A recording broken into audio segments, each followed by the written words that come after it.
Hello, everyone. It is so nice to be with you today. My name is Samira Nasser, and I am the editor-in-chief of Harper's Bazaar US. It's an incredible privilege to be in this position as editor-in-chief, knowing where my parents are from. My mother is from Trinidad, my father is from Lebanon. But I've worked very hard in my career for this moment, and I think I carry with me my ancestors and their hope, but I got here because I've worked very, very hard in an industry for a very, very long time. I feel in this role, I have to bring all of myself to this role. I think, Harper's Bazaar is 154-year-old media brand. So I am just building upon the legacy that was set by all the people who came before me. We are a media brand at the intersection of luxury fashion and culture. And I want to continue the mission to deliver the best in fashion and the best in culture, the most relevant things in culture to our readers across all platforms, print and digital. But as I'm coming to this role, I'm bringing all of myself to it. And one of the things that is really important for me is to expand who can participate and who we get to sit at the table with us. I basically my mission is to expand on the people we cover, but also the people who collaborate with us in creating both the print and digital product. In terms of collaborators, I'm thinking writers, hair people, makeup artists, photographers. And then on the other side, it's who are we covering? Who is in the magazine? And I want there to be a more inclusive approach to the people we cover, because ultimately those are the people who are shifting our culture.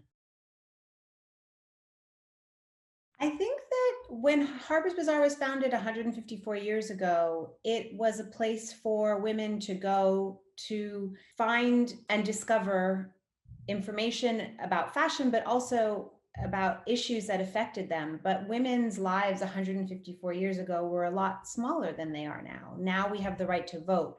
We can choose our partners. We can choose when and how we have children. We can choose who we love, how we love. Our worlds have expanded. And so with that, I believe the goal and the mission of the brand has to expand with women so that we can tell them more about the things that affect their lives. So if we are truly going to be at the intersection of luxury, fashion, and culture, I think all of those things make sense for us to address. We don't take a political side, we don't endorse, but we do cover it in the way that is relevant, or we think is relevant for our reader. And it's always through the lens of fashion and culture. And I think it's really important for us. I can't speak for other media brands, but I think for us, I think it's really important to address these issues because I think our reader cares about them.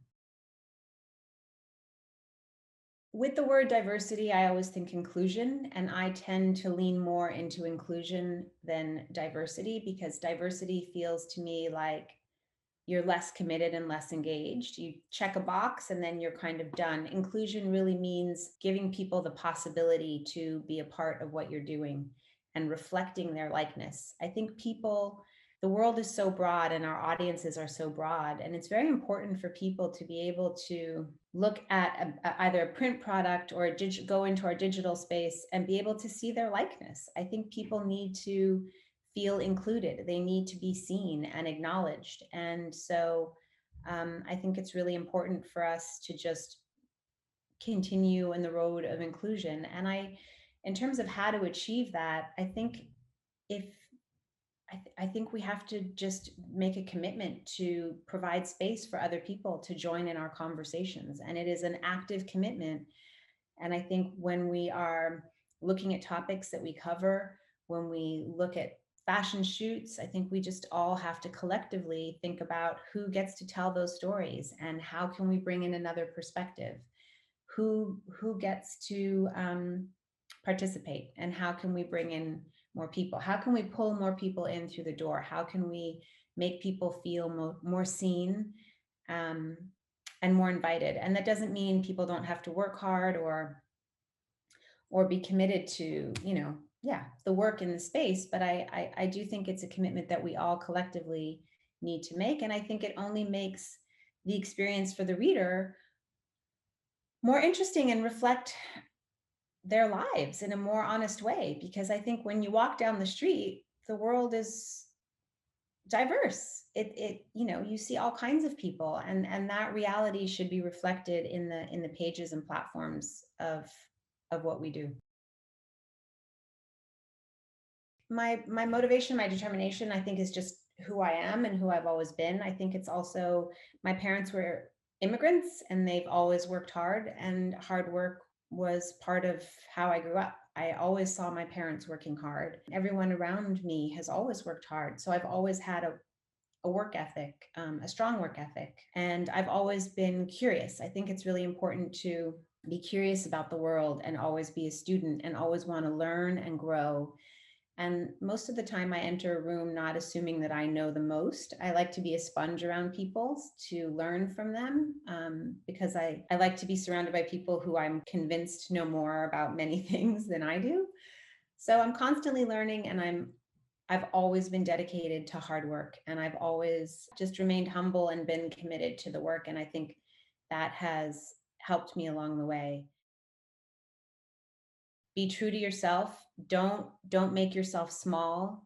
Allow yourself to dream. Anything that you dream of for yourself is possible. And one thing I like to talk a lot about is to remind women to never feel scared to bring their full selves into the room. I think as women, we're taught to sort of be small, and to be small in a room in order to get in the room.